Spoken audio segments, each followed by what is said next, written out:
Welcome to Shida's talk. Hello guys. ഇന്ന് നമ്മൾ നോക്കാൻ വേണ്ടി പോകുന്നത് 10ാം ക്ലാസ്സിൻ്റെ 1ാമത്തെ യൂണിറ്റിലുള്ള a very old man with enormous wings എന്ന പാഠഭാഗത്തുള്ള ക്യാരക്ടർ സ്കെച്ചാണ്. നമ്മുടെ ടെക്സ്റ്റിൽ നമ്മളോട് എഴുതാൻ പറഞ്ഞിട്ടുള്ള 3 ക്യാരക്ടർ സ്കെച്ചാണ് ഓൾഡ് മാൻ, പെലായോ, എലിസണ്ട. ഇവരുടെ ക്യാരക്ടർ സ്കെച്ച് എങ്ങനെയാണ് എഴുതേണ്ടതെന്ന് നമുക്ക് നോക്കാം.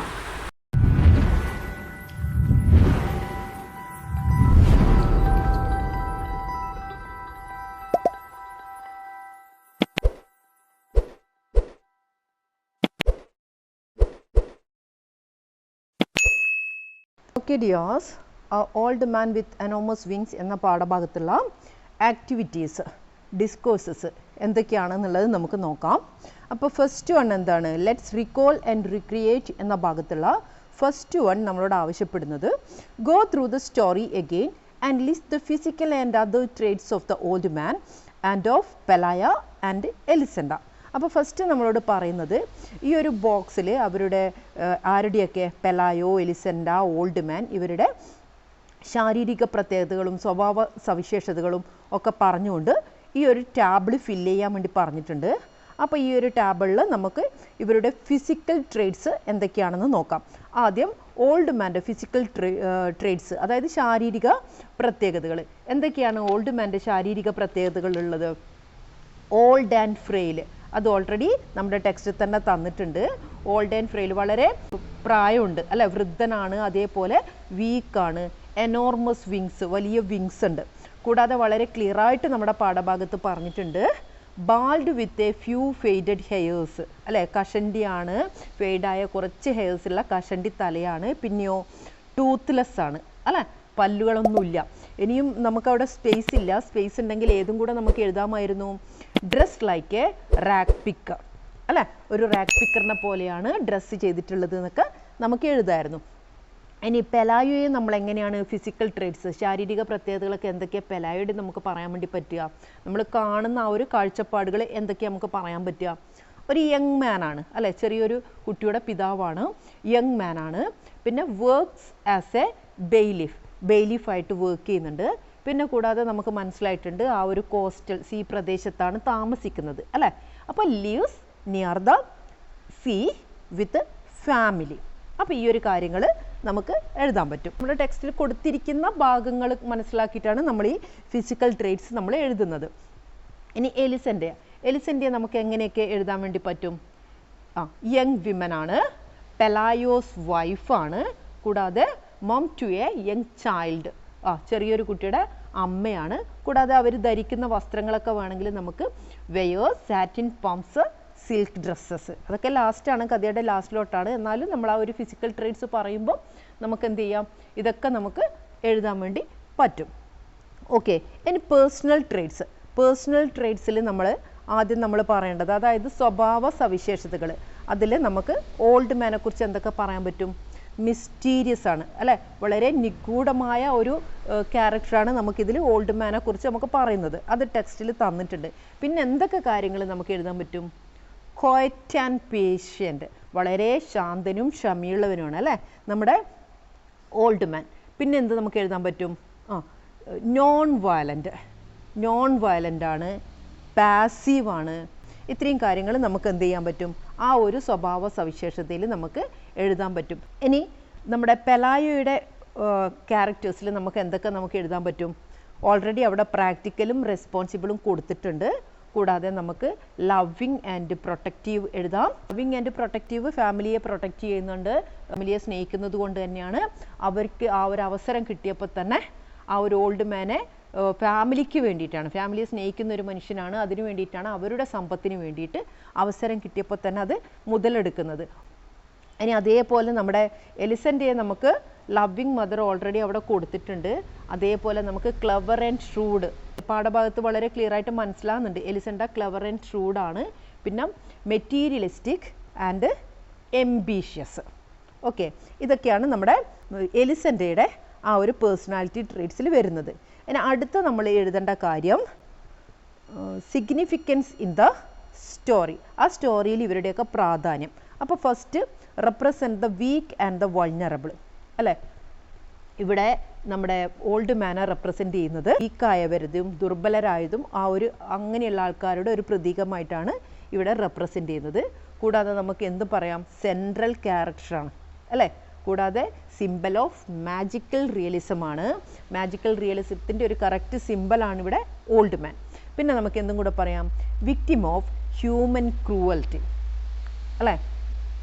മനുഷ്യരുടെ ആ ഒരു ക്രൂവൽറ്റിയുടെ ഒരു യഥാർത്ഥ വിക്ടിമാണ് ഇവിടെ ഓൾഡ് മാൻ. നെക്സ്റ്റ് നമ്മൾ പെലായോ ഇവിടെ പറഞ്ഞിട്ടുണ്ട്, റെപ്രസെൻറ്റ് ഓർഡിനറി പീപ്പിൾ ഓൾറെഡി തന്നിട്ടുണ്ട്. വേറെ എന്തൊക്കെ നമുക്ക് എഴുതാൻ പറ്റും, exploits the Angel for profit അല്ലേ, ലാഭത്തിന് വേണ്ടിയിട്ട് നമ്മുടെ ഏഞ്ചലിനെ എക്സ്പ്ലോയിറ്റ് ചെയ്യുന്നുണ്ട്. പിന്നെ അഡാപ്റ്റ്സ് ടു ഓപ്പർച്യൂണിറ്റീസ്, അവസരങ്ങൾ മുതലാക്കുന്നുണ്ട്. കൂടാതെ A reflection of societal attitude, സമൂഹത്തിൻ്റെ ഒരു മനോഭാവത്തിൻ്റെ ഒരു റിഫ്ലക്ഷനാണ് ആര്, നമ്മുടെ പെലായോ. ഇനി എലിസൻഡയുടെ ആ ഒരു പ്രാധാന്യം, കഥയിലുള്ള പ്രാധാന്യം എന്തൊക്കെ നമുക്ക് പറയാൻ പറ്റും, മെറ്റേണൽ ഇൻസ്റ്റിങ്ക്റ്റ് ഓൾറെഡി കൊടുത്തിട്ടുണ്ട്. പിന്നെ supports and shapes the story direction, ആ സ്റ്റോറിയുടെ ഡിറക്ഷനെ സപ്പോർട്ട് ചെയ്യും, ഷേപ്പ് ചെയ്യുന്നൊക്കെ ആരുടെ, എലിസൻഡയുടെ കഥാപാത്രത്തിനൊരു പ്രത്യേകതയുണ്ട്.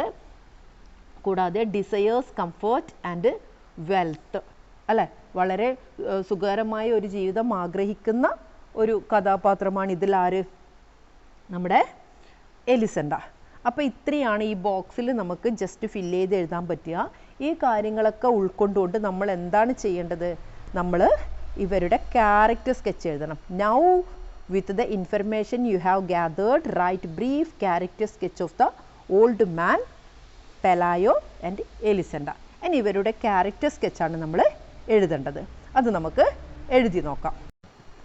ഓക്കെ, നമുക്ക് ഫസ്റ്റ് തന്നെ ഓൾഡ് മാൻ്റെ ക്യാരക്ടർ സ്കെച്ച് എഴുതാം. അപ്പോൾ ഓൾഡ് മാൻ്റെ ക്യാരക്ടർ സ്കെച്ചിൽ എന്തൊക്കെ കാര്യങ്ങളാണ് നമുക്ക് പറയാൻ പറ്റുക. The old man with enormous wings is the central mysterious figure in Gabriel Garcia Marquez short story.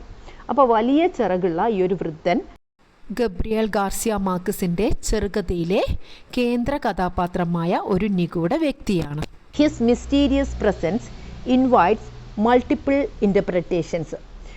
അദ്ദേഹത്തിൻ്റെ ആ ഒരു നിഗൂഢമായ ആ ഒരു സാന്നിധ്യം എന്ത് ചെയ്യുന്നുണ്ട്, ഒരുപാട് വ്യാഖ്യാനങ്ങൾ നൽകുന്നുണ്ട്. ഏതൊക്കെ പോലെ, making him A powerful symbol of human nature, faith and cruelty. അതായത് മനുഷ്യരുടെ സ്വഭാവ സവിശേഷതകൾ, അത് അവരുടെ ആ ഒരു വിശ്വാസം, കൂടാതെ അവർ കാണിക്കുന്ന ആ ഒരു ക്രൂരത, ഇതിൻ്റെയൊക്കെ ഒരു വ്യാഖ്യാനങ്ങളായി മാറുന്നുണ്ട് ആര്, the old man. He is dressed like a rag picker. ഒരു റാഗ് പിക്കറെ പോലെയാണ് അയാളുടെ ആ ഒരു ഡ്രസ്സൊക്കെ ഉള്ളത്. Only a few faded hairs remain on his bald skull. അദ്ദേഹത്തിൻ്റെ ആ ഒരു കഷണ്ടിത്തലയിൽ വളരെ കുറച്ച് മുടികൾ മാത്രമാണ് അവശേഷിക്കുന്നത്. And he has very few teeth in his mouth. അതുപോലെ തന്നെ വായിൽ വളരെ കുറച്ച് പല്ലുകൾ മാത്രമേ ഉള്ളൂ. His pitiful condition make him look like a drenched great grand father. അദ്ദേഹത്തിൻ്റെ ദയനീയമായ ഒരു സ്ഥിതി, ആ ഒരു ദയനീയമായ അവസ്ഥ ഒരു നനഞ്ഞു കുതിർന്ന മുതുമുത്തച്ഛനെ പോലെ തോന്നിക്കുന്ന വിധത്തിലുള്ളതായിരുന്നു. Stripping him of any sense of grandeur. അദ്ദേഹത്തിൻ്റെ എല്ലാ ആ ഒരു പ്രതാപവും, അദ്ദേഹത്തിൻ്റെ യുവത്വകാലത്തുണ്ടായിരുന്ന എല്ലാ പ്രതാപവും അദ്ദേഹത്തിന് നഷ്ടപ്പെട്ടിട്ടുണ്ടായിരുന്നു. His large buzzard like wings, dirty and half plucked, are entangled in the mud. അദ്ദേഹത്തിൻ്റെ വളരെ വലിയ ആ ഒരു വൃത്തികെട്ട ചിറക്, അതും എന്ത് ചെയ്തിട്ടുണ്ട്, ഹാഫ് പ്ലക്ഡിലാണ് അല്ലേ, കൊത്തിപ്പറിക്കപ്പെട്ടിട്ടുണ്ട്. അതൊക്കെ എന്ത് ചെയ്തിട്ടുണ്ട്, അത് ആ ഒരു മഡിൽ, ആ ഒരു ചളിയിൽ കെട്ടിപ്പിണഞ്ഞ് കിടക്കുകയാണ്.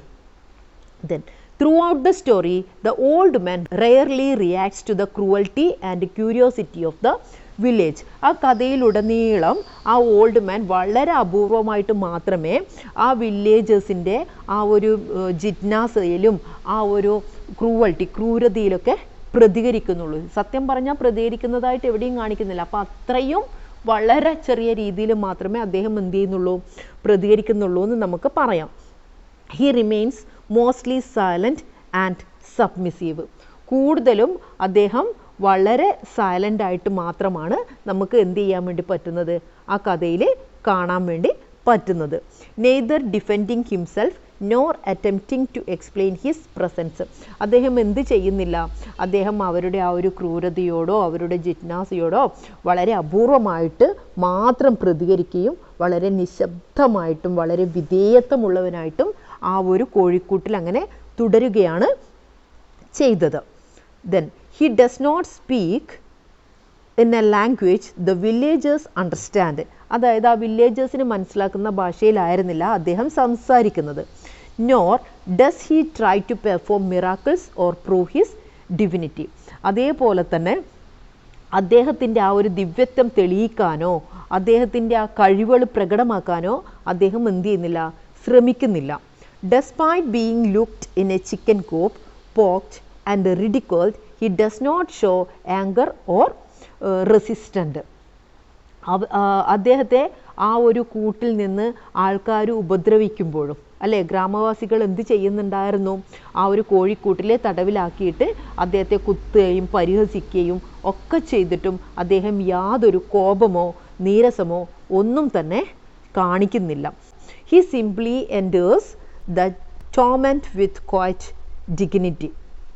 അദ്ദേഹം വളരെ ശാന്തമായി അന്തസ്സോടെ അവരുടെ പീഡനങ്ങളെല്ലാം തന്നെ ഏറ്റുവാങ്ങുക മാത്രമാണ് ചെയ്യുന്നത്. As years pass the villagers interest in him. അങ്ങനെ വർഷങ്ങൾ കഴിഞ്ഞപ്പോൾ ആ വില്ലേജേഴ്സിന് അദ്ദേഹത്തിലുള്ള താല്പര്യം നഷ്ടപ്പെടുന്നു. താല്പര്യം നഷ്ടപ്പെടാനുള്ള കാരണങ്ങളൊക്കെ നമുക്കറിയാം അല്ലേ, ആ സ്പൈഡർ വുമൺ വന്നപ്പോഴാണ് ഇദ്ദേഹത്തോടുള്ള താല്പര്യം നഷ്ടപ്പെട്ടത്. He slowly recovers, growing stronger and regaining his ability to fly. അപ്പോൾ ക്രമേണ എന്ത് ചെയ്യുന്നു, നമ്മുടെ ഓൾഡ് മാൻ സുഖം പ്രാപിക്കുന്നു. ആ ഒരു അസുഖങ്ങളൊക്കെ മാറി ആ ഒരു അവശതയൊക്കെ മാറി സുഖം പ്രാപിച്ച് പറക്കാനുള്ള ആ ഒരു കഴിവ് നേടുന്നു. Finally he flies away free at last, leaving behind sense of mystery and wonder. അങ്ങനെ ഒടുവിൽ എന്ത് ചെയ്യാണ്, ആ വലിയ ചിറകുള്ള ആ ഒരു വൃദ്ധൻ നിഗൂഢവും അത്ഭുതവും ഒക്കെ അവശേഷിപ്പിച്ചുകൊണ്ട് അവിടുന്ന് പറന്നു പോവുകയാണ് ചെയ്യുന്നത്. The old man with enormous wings is deeply ambiguous and symbolic character. വലിയ ചിറകുള്ള ആ ഒരു വൃദ്ധൻ വളരെ ആഴത്തിലും അവ്യക്തവുമായ പ്രതീകാത്മകമായ ഒരു കഥാപാത്രമാണ്. His appearance, silence and endurance make him an intriguing figure whose meaning is left for readers to interrupt. അദ്ദേഹത്തിൻ്റെ രൂപം, നിശബ്ദത, സഹിഷ്ണുത എന്നിവ അദ്ദേഹത്തെ കൗതുകകരമായ ഒരു വ്യക്തിയാക്കി മാറ്റുന്നു. വായനക്കാർക്ക് വ്യാഖ്യാനിക്കാൻ വേണ്ടി പറ്റാത്ത രീതിയിൽ, അതായത് എന്താണ് ഈ ഓൾഡ് മാൻ എന്ന് വായനക്കാർക്ക് വ്യാഖ്യാനിക്കാൻ പറ്റാത്ത രീതിയിൽ അതങ്ങനെ നിഗൂഢമായിട്ട് തുടരുകയാണ് ചെയ്യുന്നത്. Is he A fallen Angel? കാരണം അദ്ദേഹം വീണുപോയ ഒരു ഏഞ്ചലാണോ ഒരു മാലാഖിയാണോ എന്ന് ആർക്കും വായനക്കാർക്ക് മനസ്സിലാകുന്നില്ല. A celestial test for humanity, അതായത് മനുഷ്യത്തിനായിട്ടുള്ള ഒരു സ്വർഗീയ പരീക്ഷണമാണോ, അതും ആർക്കും മനസ്സിലാകുന്നില്ല, വായനക്കാർക്ക് മനസ്സിലാകുന്നില്ല. Or just an old man burdened by wings, ചിറകുകളുടെ ഭാരത്താൽ നിലനിൽക്കുന്ന ഒരു മനുഷ്യനാണോ, അതും ആർക്കും മനസ്സിലാകുന്നില്ല, വായനക്കാർക്ക് മനസ്സിലാകുന്നില്ല. His mystery remains unsolved, making him one of Garcia Marquez' most thought-provoking creation. അദ്ദേഹത്തിൻ്റെ രഹസ്യം പരിഹരിക്കപ്പെടാതെ തന്നെ എന്താണ് ആ ഓൾഡ് മാൻ എന്ന് നമുക്കാർക്കും മനസ്സിലാകാത്ത രീതിയിൽ തന്നെ ആ ഒരു കഥ അവസാനിക്കുകയാണ് ചെയ്യുന്നത്. ഗാർസിയ മാർക്കസിൻ്റെ ഏറ്റവും ചിന്തോദീപകമായ സൃഷ്ടികളിൽ ഒരാളായിട്ട് ആര് മാറുകയാണ്, നമ്മുടെ ഓൾഡ് മാൻ മാറുകയാണ്. അടുത്തത് നമുക്ക് പെലായോയുടെ ക്യാരക്ടർ സ്കെച്ചാണ്. Character sketch of Pelayo. അപ്പോൾ പെലായോയെക്കുറിച്ച് നമുക്ക് എഴുതാം. Pelayo is one of the main characters in a very old man with enormous wings by Gabriel Garcia Marquez. Garcia മാർക്കസിൻ്റെ a very old man with enormous wings എന്ന കഥയിലുള്ള ഒരു പ്രധാന കഥാപാത്രത്തിൽപ്പെട്ട ഒരാളാണ് ആര്, പെലായോ. He is a simple, hardworking man who lives with his wife Elisenda in a small coastal village. തൻ്റെ ഭാര്യ എലിസെൻഡയോടൊപ്പം ഒരു ചെറിയ തീരദേശ ഗ്രാമത്തിൽ താമസിക്കുന്ന ലളിതവും കഠിനാധ്വാനിയുമായ ഒരു മനുഷ്യനാണ് ആര്, Pelayo. His character represents the ordinary human response to the unknown fear. അദ്ദേഹത്തിൻ്റെ ആ ഒരു ക്യാരക്ടർ അല്ലേ, അജ്ഞാതമായ ഒരു ഭയം, സ്വാർത്ഥത, പിന്നീട് നിസ്സംഗത എന്നിവയുടെയുള്ള ഒരു സാധാരണ മനുഷ്യൻ്റെ പ്രതീകമായിട്ടാണ് ഇവിടെ ആരെ കണക്കാക്കുന്നത്? നമ്മുടെ പെലായോയെ പറയുന്നത്. Okay, his character represent the ordinary human response to the unknown fear, selfishness and later indifference. Okay, then Pelayo is shown as a responsible husband and father. പെലായോയെ ഉത്തരവാദിത്തമുള്ള ഒരു ഭർത്താവും പിതാവുമായിട്ടാണ് എന്ത് ചെയ്യുന്നത്? ചിത്രീകരിച്ചിരിക്കുന്നത്. At the beginning of the story, when he discovers the old man with wings, his first reaction is fear and confusion. ഈ സ്റ്റോറിയുടെ ആരംഭത്തിൽ, അതായത് പെലായോ ഈ ഓൾഡ് മാനെ കണ്ടുപിടിക്കുന്ന സമയത്ത് ഈ ചിറകുള്ള ഒരു മനുഷ്യനെ ആദ്യം തന്നെ കണ്ടപ്പോൾ പെലായോയുടെ ആ ഒരു റിയാക്ഷൻ എന്ന് പറയുന്നത് പേടിയും ആശയക്കുഴപ്പമായിരുന്നു. He does not know what to make of this strange being and instead of helping him, he locks him in a chicken coop. അപ്പോൾ ഈ ഒരു വിചിത്ര ജീവിയെ എന്ത് ചെയ്യണമെന്ന് നമ്മുടെ പെലായോക്ക് അറിയുന്നുണ്ടായിരുന്നില്ല. അതുകൊണ്ട് തന്നെ അതിനെ സഹായിക്കുന്നതിന് പകരം അതിനെ ആ കോഴിക്കൂട്ടിൽ അടക്കുകയാണ് ചെയ്തത്. This shows how humans often react with fear toward things they do not understand. ഇത് കാണിക്കുന്നത് മനുഷ്യർ നമുക്ക് മനസ്സിലാവാത്ത കാര്യങ്ങളിൽ, നമ്മളെ ഭയപ്പെടുത്തുന്ന കാര്യങ്ങളിൽ നമ്മളുടെ ആ ഒരു റിയാക്ഷൻ, പ്രതികരണം എങ്ങനെയൊക്കെ ആയിരിക്കും എന്നൊക്കെ ഈ ഒരു പെലായോയുടെ പ്രവൃത്തിയിൽ നമുക്ക് മനസ്സിലാക്കാൻ സാധിക്കുന്നുണ്ട്. Though initially afraid, Pelayo quickly realizes that the old man can bring him wealth and comfort. ആദ്യ കാഴ്ചയിൽ പെലായോ ആ ഒരു വിചിത്ര ജീവിയെ അല്ലെങ്കിൽ ആ ഓൾഡ് മാനെ കണ്ട് ഭയപ്പെടുന്നുണ്ടെങ്കിലും പിന്നീട് പെലായോ തിരിച്ചറിയുന്നു ആ ഓൾഡ് മാൻ നമുക്ക് ആശ്വാസവും സമ്പത്തും കൊണ്ടുതരുമെന്ന്. He and Elisenda start charging villagers to see the old man taking the advantage of the situation for financial gain. അപ്പം എന്ത് ചെയ്യാണ്? എലിസൻ്റെയും പെലായോയും കൂടി ഈ ഓൾഡ് മാനെ കാണാൻ വേണ്ടി ഗ്രാമീണരിൽ നിന്നൊരു ചാർജ് ഈടാക്കി ആ ഒരു അവസരം മുതലെടുത്തുകൊണ്ട് അവരുടെ ഫിനാൻഷ്യൽ സ്റ്റെബിലിറ്റി, ആ ഒരു ഫിനാൻഷ്യലായിട്ട് അവർക്ക് സമ്പത്ത് വർദ്ധിപ്പിക്കാൻ വേണ്ടിയിട്ട് ആ ഒരു ഓൾഡ് മാനെ അവർ ഉപയോഗപ്പെടുത്തുകയാണ് ചെയ്യുന്നത്. Because of this he and his wife become rich and build A new house.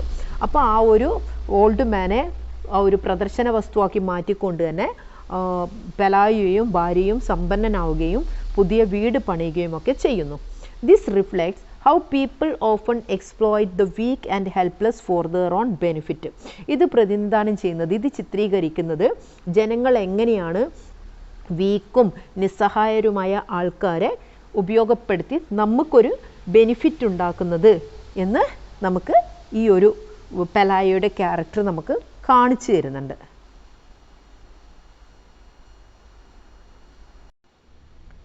Pelayo never shows any real kindness or curiosity toward the old man. പെലായോ ഒരിക്കലും ആ ഒരു വൃദ്ധനോട് യഥാർത്ഥമായ ഒരു ദയയോ ജിജ്ഞാസയോ ഒന്നും തന്നെ കാണിക്കുന്നില്ല. He does not try to understand where he came from or what he might need. ഒരിക്കലും Pelayo ഈ ഒരു വൃദ്ധൻ എവിടെ നിന്നാണോ വന്നതെന്നോ ആ വൃദ്ധൻ എന്താണ് ആവശ്യമുള്ളതെന്നോ ഒന്നും മനസ്സിലാക്കാൻ വേണ്ടി പെലായോ ശ്രമിക്കുന്നില്ല. Even when the old man is mistreated by the villagers, Pelayo does nothing to stop them. അതായത് ആ ഒരു വില്ലേജേഴ്സ് ആ ഒരു വൃദ്ധനോട് മിസ്ട്രീറ്റ് ചെയ്യുന്ന സമയത്ത്, അതായത് വളരെ മോശമായിട്ട് പെരുമാറുമ്പോൾ പോലും പെലായോ എന്ത് ചെയ്യുന്നില്ല, അത് സ്റ്റോപ്പ് ചെയ്യാൻ വേണ്ടി ശ്രമിക്കുന്നില്ല, അല്ലെങ്കിൽ അതിനു വേണ്ടി ആ ഒരു വൃദ്ധന് വേണ്ടി ഒന്നും തന്നെ ചെയ്യുന്നില്ല. As time passes he loses interest in the winged man just like the rest of the villages. അങ്ങനെ കാലങ്ങൾ കടന്നു പോകുമ്പോൾ ആ വില്ലേജസിനെ പോലെ തന്നെ പെലായോക്കും ആ ഒരു വൃദ്ധനിലുണ്ടാകുന്ന ഇൻട്രസ്റ്റ് എന്ത് ചെയ്യുന്നു, പതുക്കെ ഇല്ലാതാവുന്നു. This shows how people can become indifferent to suffering once they no longer find it useful. അപ്പോൾ ഇത് നമുക്ക് മനസ്സിലാക്കുന്നത് എന്താ, ആ ഒരു ചിറകുകളുള്ള ആ ഒരു വൃദ്ധനോടുള്ള ആ താല്പര്യങ്ങൾ നഷ്ടപ്പെടുന്നു എന്നത് നമുക്ക് മനസ്സിലാക്കുന്നത് എന്താ? നമ്മുടെ കഷ്ടപ്പാടുകൾ നമുക്കൊട്ടും ഉപയോഗപ്രദമല്ലെന്ന് തോന്നിയാൽ ആളുകളെ അതെങ്ങനെയാണ് നിസ്സംഗതയിലേക്ക് മാറ്റുന്നത് എന്നുള്ള ആ ഒരു ഭാവസവിശേഷതയുടെ യഥാർത്ഥ ചിത്രീകരണമാണ് പെലായോ എന്ന് പറയുന്ന വ്യക്തി. പെലായോ is neither truly good nor evil, he is simply an ordinary man. പെലായോ നമുക്ക് എന്ത് പറയാൻ വേണ്ടി പറ്റില്ല? പെലായോ യഥാർത്ഥത്തിൽ നല്ലവനാണോ ദുഷ്ടനോ അല്ല, ഒരു സാധാരണ മനുഷ്യൻ മാത്രമാണ് ആര്? പെലായോ. Then his character represent how humans often react to the unknown with fear, exploit it for gain, and then forget about it once it is no longer useful to them. മനുഷ്യർ പലപ്പോഴും അജ്ഞാതമായ കാര്യങ്ങളോട് ഭയത്തോടെ പ്രതികരിക്കുകയും ലാഭത്തിനായി അതിനെ ചൂഷണം ചെയ്യുകയും ചെയ്യുന്നു. അത് അവർക്ക് ഉപയോഗപ്രദമല്ലാതാകുമ്പോൾ അത് അവർ മറക്കുകയും അത് ചെയ്യുന്ന മനുഷ്യരുടെ ഒരു യഥാർത്ഥ സ്വഭാവത്തെയാണ് ഇവിടെ പെലായോ പ്രതിനിധീകരിക്കുന്നത്. അപ്പോൾ ഈ രീതിയിൽ നമുക്ക് പെലായോയുടെ ക്യാരക്ടർ സ്കെച്ചും എഴുതാം. അടുത്തത് നമ്മൾ എലിസണ്ടയുടെ ക്യാരക്ടർ സ്കെച്ചാണ് എഴുതുന്നത്. നമുക്ക് നോക്കാം എലിസണ്ടയുടെ ക്യാരക്ടർ സ്കെച്ചിൽ എന്തൊക്കെ കാര്യങ്ങളാണ് നമുക്ക് എഴുതാൻ പറ്റുക എന്നുള്ളത്. Okay, Elisenda is a central character in a very old man with enormous wings by Gabriel Garcia Marquez. Gabriel Garcia മാർക്കസിൻ്റെ a very old man with enormous wings എന്നതിലെ ഒരു കേന്ദ്ര കഥാപാത്രമാണ് Elisenda. She is the wife of Pelayo and is portrayed as a practical, materialistic and somewhat indifferent woman. അതായത് എലിസണ്ടയെ എങ്ങനെയൊക്കെയാണ് ഈ ഒരു കഥയിൽ പ്രതിനിധീകരിച്ചിരിക്കുന്നത്? പെലായുടെ ഭാര്യയായ എലിസണ്ട പ്രായോഗികവും ഭൗതികവാദിയും അല്പം നിസ്സംഗതയ്ക്കുള്ള ഒരു സ്ത്രീയായിട്ടാണ് ചിത്രീകരിച്ചിരിക്കുന്നത്. ആ തുടക്കം മുതൽ ഒടുക്കം വരെയുള്ള കഥ നോക്കിക്കഴിഞ്ഞാൽ നമുക്ക് അത് മനസ്സിലാക്കാൻ പറ്റും. When she and her husband discover the old man with wings in their courtyard, she is initially disturbed by his strange appearance and sees him as a burden. അവരുടെ ആ ഒരു കോട്ടയാടിൽ മുറ്റത്ത് ചിറകുള്ള ആ ഒരു വൃദ്ധനെ അവളും ഭർത്താവും കൂടെ കണ്ടെത്തുമ്പോൾ ആദ്യം അയാളുടെ വിചിത്ര രൂപം അവരെ അസ്വസ്ഥമാക്കുകയും ഒരു ഭാരമായിട്ട് അവരുടെ ലൈഫിൽ ഒരു ബേർഡനായി മാറുകയും ചെയ്യുന്നു വിചാരിച്ചിരുന്നു. However, when they realize that people are willing to pay to see the old man, Elisenda is quick to take advantage of the situation. ആ വൃദ്ധനെ കാണാൻ ആളുകൾ പണം നൽകാൻ തയ്യാറാണെന്ന് അവർ മനസ്സിലാക്കിയപ്പോൾ എലിസണ്ട ഈ ഒരു സാഹചര്യം മുതലെടുക്കാൻ വളരെ വേഗത്തിൽ തന്നെ ശ്രമിക്കുന്നുണ്ട്. She suggests charging admission which eventually make them wealthy and allows them to improve their home and lifestyle. അതൊടുവിൽ അവൾ എന്ത് ചെയ്യുന്നുണ്ട്? ആ ഒരു സാഹചര്യം മുതലെടുക്കാൻ വേണ്ടി ശ്രമിക്കുന്നുണ്ട്. പ്രവേശനം നേടാൻ വേണ്ടി വില്ലേജേഴ്സിൽ നിന്നും ഒരു ഫീസ് ഈടാക്കാൻ വേണ്ടിയിട്ട് അവൾ എന്ത് ചെയ്യുന്നുണ്ട്? സജസ്റ്റ് ചെയ്യുന്നുണ്ട്. അത് അവരെ സമ്പന്നരാക്കുകയും അവരുടെ വീടും ജീവിതശൈലിയൊക്കെ മെച്ചപ്പെടുത്താൻ സഹായിക്കുകയും ചെയ്യുന്നുണ്ട്. This highlights her opportunistic nature as she prioritizes financial gain over kindness or curiosity about the old man's true nature. ഇത് അവളുടെ ഒരു അവസരവാദ സ്വഭാവത്തെ എന്ത് ചെയ്യുന്നുണ്ട്? എടുത്തു കാണിക്കുന്നുണ്ട്. കാരണം ആ വൃദ്ധൻ്റെ യഥാർത്ഥ സ്വഭാവത്തെക്കുറിച്ചോ അല്ലെങ്കിൽ ആ വൃദ്ധൻ്റെ യഥാർത്ഥമായ ആ ഒരു അവസ്ഥയെക്കുറിച്ചോ അവരുടെ ആ ഒരു ദയോ ജിജ്ഞാസയോ അതിനേക്കാളൊക്കെ ഉപരി ആ ഒരു സാമ്പത്തിക നേട്ടത്തിന് അവൾ എന്ത് ചെയ്യുന്നുണ്ട്? പ്രാധാന്യം നൽകുന്നുണ്ട്. Despite the fortune he brings them, Elisenda grows increasingly tired of the old man's presence.